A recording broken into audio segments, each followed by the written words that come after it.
যে অনুষ্ঠান, এই অনুষ্ঠানের যারা আছেন, যে সকল সাংবাদিক বন্ধুরা আছেন, সকলকেই আমরা চিনি।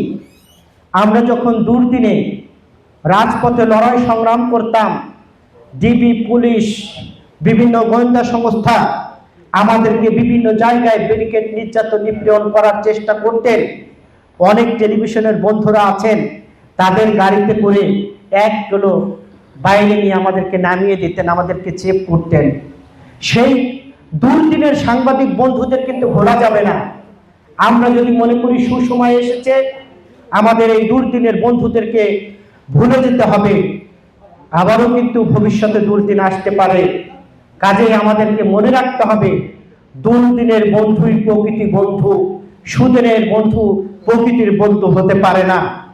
যাদের রাতের অন্ধকারে, আমি দেখেছি আমাদের বিএনপিতে আমাদের সাইরুল ভাই ছিলেন, রাত 3টা 2টা আমরা যখনই যে কোনো প্রোগ্রাম করতাম, আমরা ওনার কাছে পাঠিয়ে দিতাম, ওনারা আমাদের সাংবাদিক বন্ধুদের কাছে পাঠিয়ে দিতেন এবং আমাদের কাছে ভিডিও নিতেন।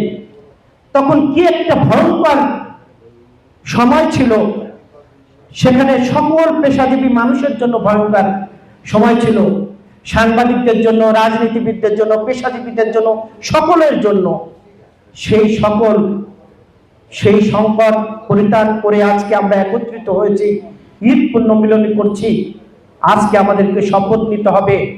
বিশেষ করে আমি প্রধান অতিথি যিনি আছেন তাকে দৃষ্টি আকর্ষণ করব, সুসময়ে বন্ধু পাওয়া যায়, দুঃসময়ের যে বন্ধুগুলো ছিল তাদেরকে নিয়ে আপনাদের ভাবনা করতে হবে।